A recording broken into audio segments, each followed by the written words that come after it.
3 വർഷത്തെ ഇടവേളയ്ക്ക് ശേഷം ശശി തരൂർ ആദ്യമായി രാഹുൽ ഗാന്ധിയുമായി കൂടിക്കാഴ്ച നടത്താൻ പോവുകയാണ്. 5:20 10 ജൻപത് വസതിയിൽ വെച്ചാണ് ഈ കൂടിക്കാഴ്ച.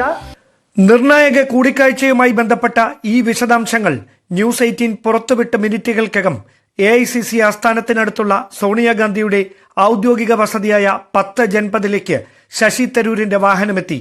മാധ്യമങ്ങൾ പ്രതികരണത്തിന് ശ്രമിച്ചെങ്കിലും മൗനം തുടർന്ന് തരൂർ ഉള്ളിലേക്ക്. കോൺഗ്രസ് അധ്യക്ഷ സ്ഥാനത്തേക്ക് നടന്ന തെരഞ്ഞെടുപ്പിന് ശേഷം ആദ്യമായാണ് ശശി തരൂർ തനിച്ച് രാഹുൽ ഗാന്ധിയുമായി കൂടിക്കാഴ്ച നടത്തുന്നത്. 2022 ഒക്ടോബർ 17 ശേഷം രാഹുൽ ഗാന്ധിയുമായി കൂടിക്കാഴ്ചയ്ക്ക് പലതവണ തരൂർ അവസരം തേടിയെങ്കിലും നിഷേധിക്കപ്പെടുകയായിരുന്നു. അതിനിടെ ഇംഗ്ലീഷ് ദിനപത്രത്തിൽ എഴുതിയ ലേഖനത്തിലെ വിവാദങ്ങളുടെ പേരിൽ സംസ്ഥാനത്തെ ഒരു വിഭാഗം മുതിർന്ന നേതാക്കൾ തരൂരിനെതിരെ നടപടി ആവശ്യപ്പെട്ട് ദേശീയ നേതൃത്വത്തെ സമീപിച്ചതോടെയാണ് നിർണായക ഇടപെടലിന് രാഹുൽ ഗാന്ധി തന്നെ അകൽച്ച മറന്ന് മുൻകൈയെടുത്തത്.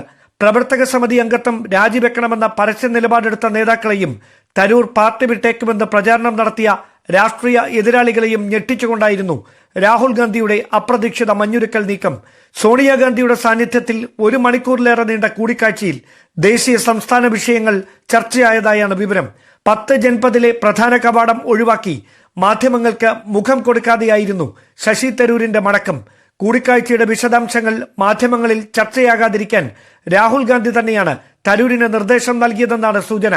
ശശി തരൂരിനെതിരെ പരസ്യ പ്രതികരണങ്ങൾ നടത്തുന്നത് തിരിച്ചടിയാകുമെന്ന് സംസ്ഥാനത്തെ മുതിർന്ന നേതാക്കൾക്ക് ഹൈക്കമാൻഡ് നേരത്തെ മുന്നറിയിപ്പ് നൽകിയിരുന്നു.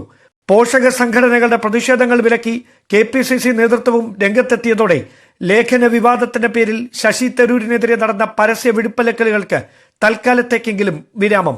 Dan Kurian, news 18, Thiruvananthapuram.